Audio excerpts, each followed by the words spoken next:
बहुत पुराने जमाने की बात है। एक राजा था। उसके महल में एक बहुत सुंदर बाग था। बाग में तरह तरह के फूलों के पौधे और अनेक प्रकार के मीठे फलों के पेड़ थे। लेकिन इस बाग में सबसे आश्चर्यजनक चीज थी, एक सेब का पेड़ था जिसमें सोने के सेब लगते थे। राजा ने इस पेड़ की देखभाल का खास इंतजाम कर रखा था। जब इसके फल पकते थे तो चौकीदार रात दिन पेड़ का पहरा दिया करते थे ताकि कोई सोने का सेब चुरा कर न ले जाए। लेकिन एक दिन की बात है कि बाग के माली ने जब सोने के सेबों को गिना तो उसमें से एक सेब गायब था।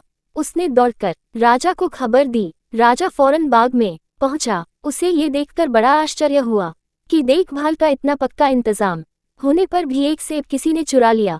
उसने ऐलान किया कि कोई सोने के सेब को चुराने वाले चोर का पता देगा, उसे इनाम दिया जाएगा। सबसे बड़े राजकुमार ने राजा से कहा कि रात में वह पहरा देगा और चोर को पकड़ने की कोशिश करेगा। राजा ने उसको इसकी इजाजत दे दी। बड़ा राजकुमार रात में पहरा देने लगा, लेकिन 2 घंटे बाद ही उसे नींद आ गई और वह सो गया। सुबह उठकर जब उसने सेबों को गिना तो वह देखकर चकित रह गया कि रात भर में एक और सेब गायब हो गया था।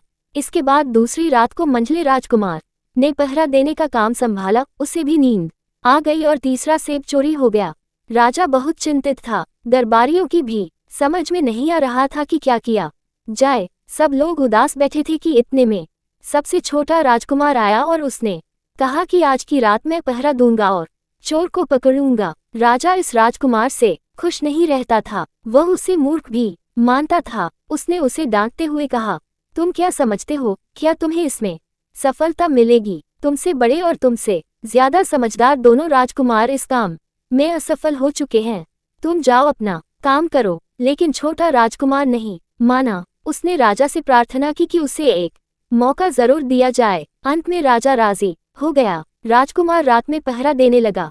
उसने तय किया कि वह किसी भी हालत में नहीं सोएगा और चोर को जरूर पकड़ेगा।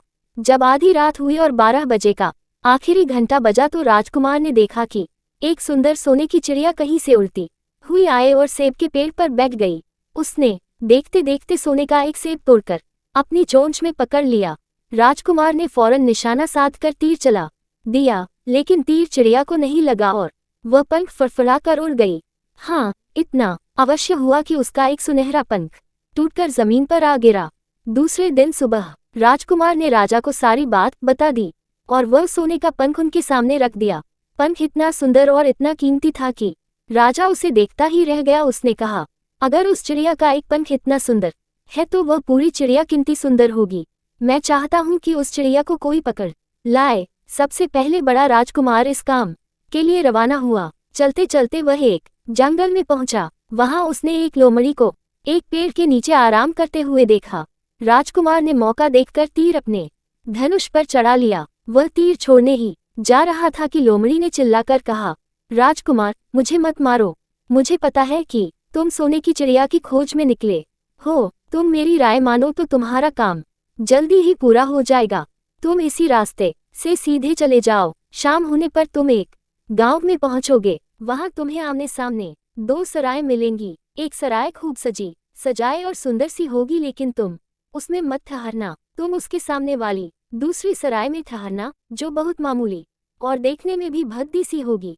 ऐसा करने पर तुम्हारा काम आसानी से पूरा हो जाएगा। लोमड़ी का बात सुनकर राजकुमार को हंसी आ गई। उसने डांट कर कहा, भाग जा यहाँ से, मुझे तुम्हारी सलाह की जरूरत नहीं है। ये कहकर उसने तीर छोड़ दिया। लेकिन लोमड़ी बहुत चालाक थी।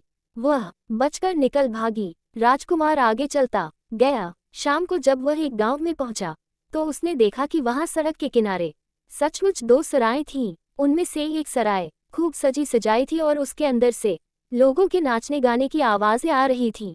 दूसरी सराय भद्दी सी थी और वहां अंधेरा घेरा हुआ था। राजकुमार सजी सजाए सराय में ठहर गया। थोड़ी देर में वह भूल गया कि वह असल में सोने की चिड़िया की खोज में निकला था। उधर जब काफी समय बीत गया और बड़ा राजकुमार नहीं लौटा तो मंझला राजकुमार सोने की चिड़िया की खोज में चल पड़ा। वह भी उसी तरह चलते चलते जंगल में पहुंचा तो वही लोमड़ी उसे भी मिली। इस राजकुमार ने भी लोमड़ी की बात पर कोई ध्यान नहीं दिया।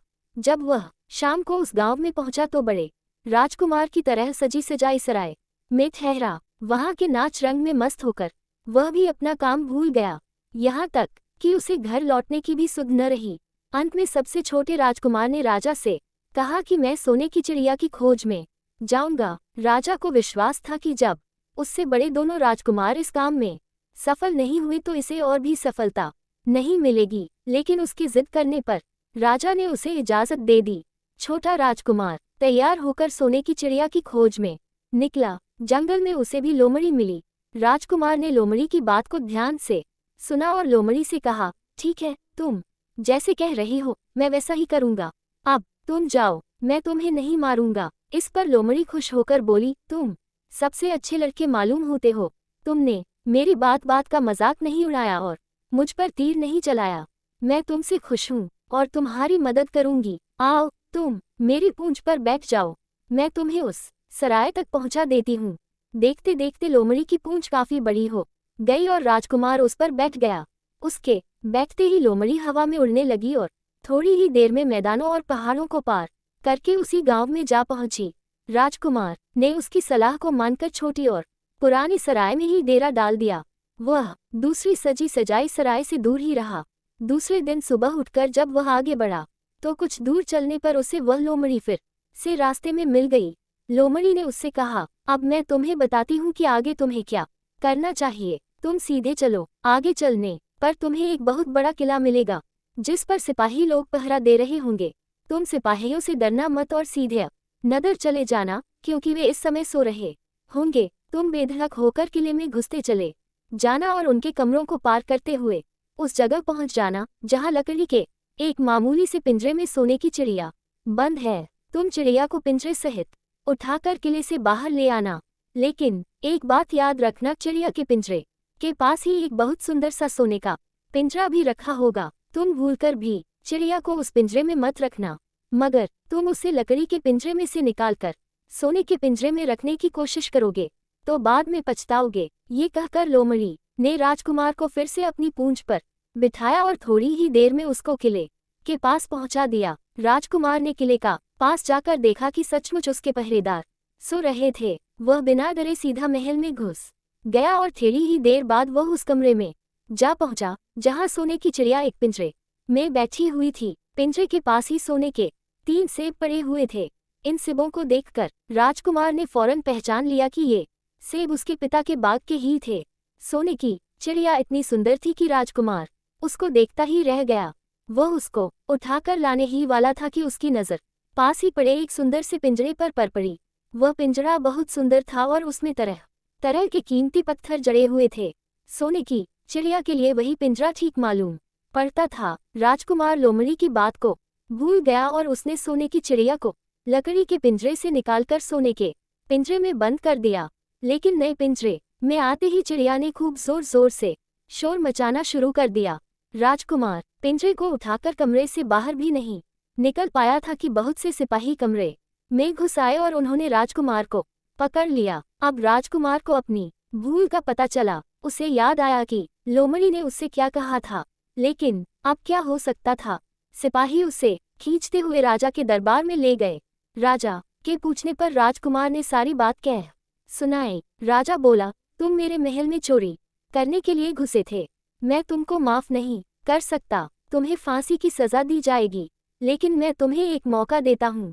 अगर तुम मेरे लिए सोने का घोड़ा ला दो तो मैं न सिर्फ तुम्हें छोड़ दूंगा बल्कि सोने की चिड़िया भी तुमको दे दूंगा। राजकुमार को अपनी जान बचाने के लिए राजा की शर्त माननी पड़ी। अब वह सोने के घोड़े की तलाश में निकला। किले के बाहर जाने पर उसने देखा कि लोमड़ी का उसका इंतजार कर रही है। उसने लोमड़ी को सारी बातें बताईं।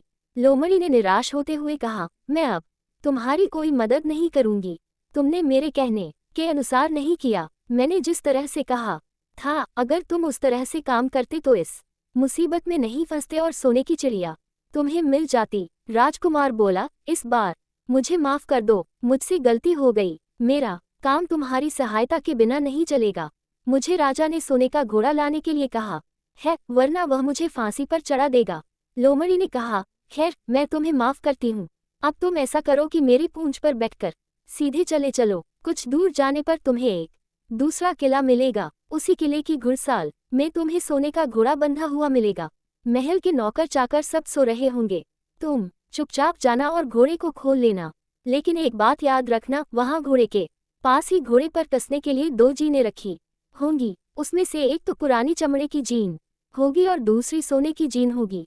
तुम सोने की जीन को छूना भी मत और उस घोड़े पर पुरानी चमड़े की जीन को कसकर सवार हो जाना और उसे दौड़ते हुए किले से बाहर चले आना। राजकुमार ने वादा किया कि वह ठीक ठीक वैसा ही करेगा। लोमड़ी ने उसको अपनी पूंछ पर बैठाया और कुछ ही देर में वह उसे ले किले के पास जा पहुंची। किले के पास पहुंचते ही लोमड़ी ने उसे नीचे उतारा और फिर वहां से चली गई। राजकुमार सीधा फाटक से किले में घुस गया। अंदर जाकर उसने देखा कि वहां के सभी नौकर चाकर सोए हुए थे। थोड़ी ही देर में वह किले की घुड़साल में जा पहुंचा। वहां एक बहुत सुंदर सुनहरा घोड़ा बंधा हुआ था। राजकुमार ने पास जाकर देखा कि वह घोड़ा सचमुच सोने का था। ऐसा सुंदर घोड़ा उसने सपने में भी नहीं देखा था। उसने आगे बढ़कर घोड़े को खोल लिया। जब वह बाहर निकलने लगा तो उसकी नज़र एक कोने में पड़ी हुई सोने की जीन पर गई। ये जीन बहुत सुंदर थी और इसमें हीरे मोती जड़े हुए थे। उसके पास ही एक फटी पुरानी चमड़े की जीन पड़ी हुई थी। इतने सुंदर घोड़े पर पुराने चमड़े की जीन कसना राजकुमार को अच्छा नहीं लगा। उसने सोने की जीन उठा ली और घोड़े पर कसना शुरू किया। इतने में घोड़ा जोर से हिनहिना उठा। किले के नौकर चाकर जाग गए। थोड़ी ही देर में राजकुमार पकड़ लिया गया। राजकुमार को सिपाहियों ने हाथ बांधकर अपने राजा के सामने पेश किया। राजा ने सारी बातें सुनकर कहा, तुमने मेरे घोड़े को चुराने की कोशिश की है, इसलिए तुम्हें फांसी की सजा दी जाएगी। लेकिन अगर तुम मेरा एक काम कर दो तो मैं तुम्हें छोड़ सकता हूँ। यहाँ से कुछ ही दूर एक सोने का महल है और उसमें बहुत सुंदर राजकुमारी रहती है। अगर तुम अपनी जान बचाना चाहते हो तो उस राजकुमारी को मेरे पास ले आओ। तुम्हें इनाम में ये सोने का घोड़ा दे दूंगा। बेचारा राजकुमार, वह फिर से एक नई मुसीबत में फंस गया। उसे मजबूर होकर राजा की शर्त माननी पड़ी। अब वह सोने के महल की खोज में निकला। कुछ दूर चलने पर फिर उसे वह लोमड़ी मिली। पता नहीं कैसे लोमड़ी को सारी बातें मालूम हो गई थीं। वह बोली, देखो तुमने इस बार भी मेरी बात नहीं मानी। मेरी बात मान जाते तो यह नई मुसीबत तुम्हारे गले नहीं पड़ती। खैर, मुझे तुम पर दया आ रही है, मैं तुम्हारी मदद करूंगी। चलो, मैं तुमको सोने के महल के पास पहुंचाए देती हूँ। तुम महल के बाहर ही कहीं पीछे छिपे रहना। जब उसमें से शाम को राजकुमारी तालाब में नहाने के लिए बाहर आए तो तुम आगे बढ़कर उसका हाथ पकड़ लेना। जैसे ही तुम उसको छुओगे, राजकुमारी तुम्हारे साथ आने के लिए राजी हो जाएगी। लेकिन एक बात याद रखना, तुम उसको वहां से अपने साथ ले आना। उसे वापस महल में मत जाने देना। वह तुमसे कहेगी कि मैं अभी अपने माता पिता से मिलकर आती हूँ, लेकिन तुम उसकी बातों में मत आना, वरना फिर मुसीबत में फंस जाओगे। ये कहकर लोमड़ी ने फिर से अपनी पूंछ फैला दी और राजकुमार उस पर बैठ गया। देखते देखते लोमड़ी हवा में उड़ती हुई कुछ देर बाद सोने के महल के पास जा पहुंची। महल के पास पहुंचते ही राजकुमार एक पेड़ की आड़ में छिपकर बैठ गया। शाम को जब राजकुमारी नहाने के लिए किले से बाहर आई तो राजकुमार ने हिम्मत करके आगे बढ़कर उसका हाथ पकड़ लिया। उसके छूते ही राजकुमारी उसके साथ चलने के लिए तैयार हो गई। वह बोली, राजकुमार, तुम मुझे जहां भी ले जाना चाहोगे मैं तुम्हारे साथ चलूंगी, लेकिन मुझे थोड़ी देर के लिए अपने माता पिता से मिलाने दो। राजकुमार ने कहा, नहीं, यह नहीं होगा, तुम्हें तुरंत मेरे साथ चलना पड़ेगा। लेकिन राजकुमारी रोने लगी। इतनी सुंदर राजकुमारी को रोते देखकर राजकुमार का मन पिघल गया। अंत में वह राजी हो गया और बोला, जाओ, थोड़ी देर के लिए माता पिता से मिल आओ, लेकिन फिर तुरंत बाहर चली आना। लेकिन राजकुमारी ने जैसे ही किले में पैर रखा, किले के पहरेदार जाग गए और उन्होंने राजकुमार को पकड़ लिया। राजकुमार बहुत पछताया, लेकिन अब क्या हो सकता था।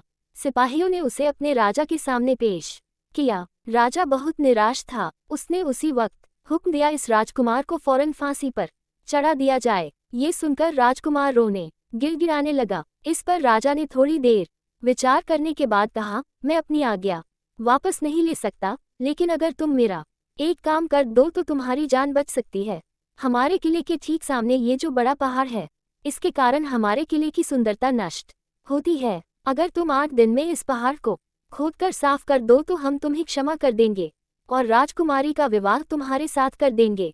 राजकुमार किले के बाहर आकर पहाड़ को देखने लगा। उसके हाथ में एक छोटी सी कुदाली थी।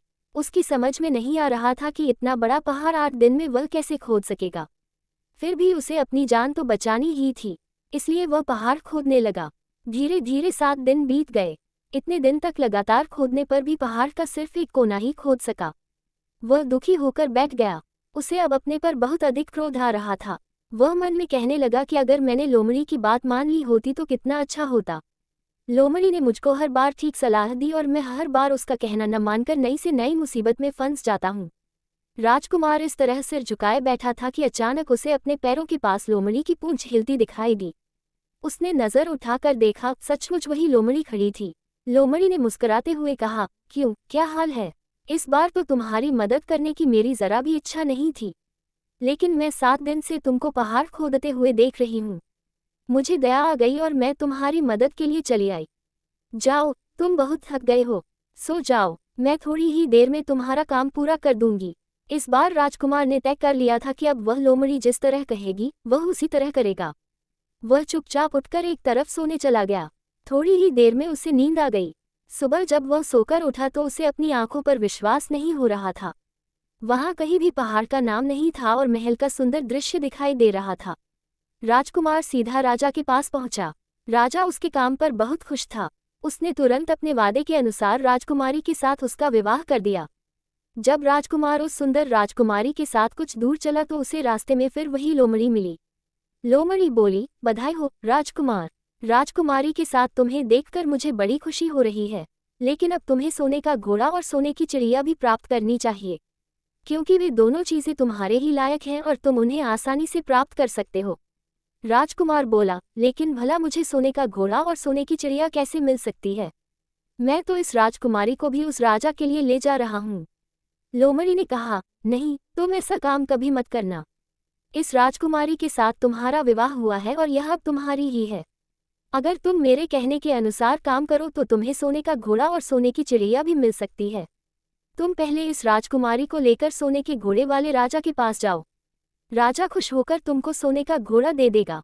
तुम घोड़े पर सवार हो जाना और सवार होकर सबसे विदा लेना। राजकुमारी से तुम सबसे बाद में विदा लेना। जैसे ही तुम राजकुमारी के पास पहुंचो, तुम उसे हाथ से पकड़कर घोड़े के ऊपर खींच लेना और घोड़े को दौड़ा देना। सोने का घोड़ा इतना तेज दौड़ता है कि दुनिया का तेज से तेज घोड़ा भी उसकी बराबरी नहीं कर सकता। जाओ, तुम पहले इतना काम पूरा करो, इसके बाद आगे का काम मैं तुम्हें बाद में बताऊंगी। मैं तुम्हें वहां रास्ते में मिलूंगी। राजकुमार ने ठीक वैसा ही किया जैसा लोमड़ी ने उससे कहा था। जब सोने के घोड़े वाले राजा ने खुश होकर उसे इनाम में सोने का घोड़ा दिया तो राजकुमार उस पर सवार हो गया और उससे विदा लेने लगा। अंत में वह राजकुमारी को उठाकर घोड़े को तेजी से दौड़ाता हुआ किले से बहुत दूर निकल आया। रास्ते में एक पेड़ के नीचे लोमड़ी उसका इंतजार कर रही थी। उसे देखकर लोमड़ी बोली, शाबाश, अब तुम सोने की चिड़िया भी प्राप्त कर लो। जब तुम सोने की चिड़िया वाले राजा के पास पहुंचोगी तो वह इस घोड़े को देखकर बहुत खुश होगा। तुम उससे कहना कि पहले सोने की चिड़िया का पिंजरा मेरे हाथ में दे दो, तब मैं ये घोड़ा तुमको दूंगा। जब वह पिंजरा तुम्हारे पास लाए तो तुम पिंजरा उसके हाथ से छीन लेना और घोड़े को दौड़ा देना। बस ऐसे चिड़िया तुमको मिल जाएगी और कोई तुम्हें पकड़ भी नहीं सकेगा। इस बार भी राजकुमार ने ठीक वैसा ही किया। वह राजकुमारी के साथ ही घोड़े पर बैठा रहा और जब राजा ने उसके हाथ में सोने की चिड़िया का पिंजरा दिया तो उसने देखते देखते एड़ मार दी और सोने का घोड़ा हवा से बातें करने लगा। कुछ दूर चलने पर लोमड़ी उससे मिली। राजकुमार ने उससे कहा, तुमने मेरी बड़ी मदद की है। तुम्हारी वजह से मुझे न सिर्फ सोने की चिड़िया मिली, बल्कि सोने का घोड़ा और इतनी सुंदर राजकुमारी भी मिल गई। बताओ, मैं तुमको क्या इनाम दूं? मैं तुमको कुछ न कुछ जरूर देना चाहता हूँ। लोमड़ी ने कहा, अगर तुम खुश हो तो मेरा एक काम कर दो। तुम एक तीर चलाकर मुझे मार दो। इस समय तुम यही सबसे बड़ा काम मेरे लिए कर सकते हो। राजकुमार ने कहा, भला ये कैसे हो सकता है? तुमने मेरी इतनी मदद की और मैं बदले में तुम्हें मार दूं? मुझसे यह नहीं होगा। ये सुनकर लोमड़ी बड़ी दुखी हुई और बोली, अगर तुम मेरा ये काम नहीं कर सकते तो फिर ठीक है, जाओ। लेकिन मैं तुम्हारी भलाई के लिए ही कह रही हूँ कि तुम 2 बातें जरूर याद रखना। एक तो तुम किसी कुएं की दीवार पर मत बैठना और दूसरे तुम ऐसे लोगों के लिए धन मत खर्च करना जिन्हें फांसी मिलने वाली हो। राजकुमार बोला, भाई तुम भी अजीब हो, तुम्हारी बातें मेरी समझ में ही नहीं आती। भला मैं कभी कुएं की दीवार पर क्यों बैठूंगा और ऐसे आदमियों पर धन क्यों खर्च करूंगा जिनको फांसी दी जाने वाली हो? लेकिन लोमड़ी ने उसकी बात का कोई जवाब नहीं दिया और अलविदा कहकर वहां से चली गई। राजकुमार सोने का घोड़ा दौड़ता हुआ आगे बढ़ा। राजकुमारी उसके साथ ही बैठी हुई थी और सोने की चिड़िया का पिंजरा उसके हाथ में था। कुछ ही देर में राजकुमार उस छोटे गांव में जा पहुंचा जिसमें वे दोनों सराय थीं। गांव के लोग और खास तौर से बच्चे उसको देखने के लिए बाहर निकल आए। सोने के घोड़े पर इतने सुंदर राजकुमार के साथ बैठी एक राजकुमारी को देखकर सभी लोग चकित थे। इतने में राजकुमार ने देखा कि गांव के बगीचे में एक जगह बहुत से लोग जमा हैं और कुछ शोर हो रहा है। राजकुमार के पूछने पर लोगों ने बताया कि वहां 2 आदमियों को फांसी देने की तैयारी हो रही है। राजकुमार उधर ही चल पड़ा। वहां पहुंचने पर उसने पहचान लिया कि जिन आदमियों को फांसी दी जाने वाली थी वे और कोई नहीं बल्कि उसके ही भाई थे। वे लोग तब से उसी सजी सजाई सराय में रह रहे थे और तरह तरह के बुरे काम करते थे। वे जुआ भी खेलते थे और जुए में बहुत सा धन हार चुके थे। उन्होंने लोगों से बहुत सा रुपया भी उधार लिया था। इन्हीं सब बातों से चिढ़कर अब गांव वाले उन्हें फांसी पर चढ़ाने जा रहे थे। राजकुमार भला ये कैसे होने देता। उसने लोगों से कहा कि मुझसे रुपया ले लो और इन लोगों को छोड़ दो। उसके बहुत कहने सुनने पर लोग राजी हो गए और उन्होंने उन दोनों आदमियों को रिहा कर दिया। राजकुमार अपने भाइयों को छुड़ाकर आगे चला। कुछ दूर चलने पर जंगल में उन्हें एक कुआं दिखाई दिया।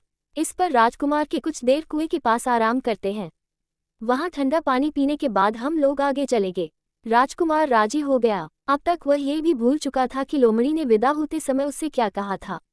वह घोड़े से उतरकर कुएं की दीवार पर बैठ गया और आराम करने लगा। उसके दोनों भाइयों ने मौका देखकर उसे कुएं में धकेल दिया। इसके बाद उन्होंने घोड़े पर राजकुमारी को डाला और सोने की चिड़िया का पिंजरा उठाया और वहां से चलते बने।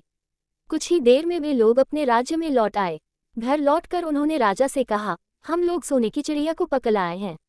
इसी चिड़िया ने हमारे बाग में से सोने के सेब चुराए थे। इसके साथ ही हम एक ये सोने का घोड़ा और राजकुमारी भी लाए हैं। राजा बहुत खुश हुआ। सारे राज्य के लोग खुशियां मनाने लगे। लेकिन राजकुमारी खुश नहीं थी। वह बराबर रोती रहती थी। उसने खाना पीना छोड़ दिया।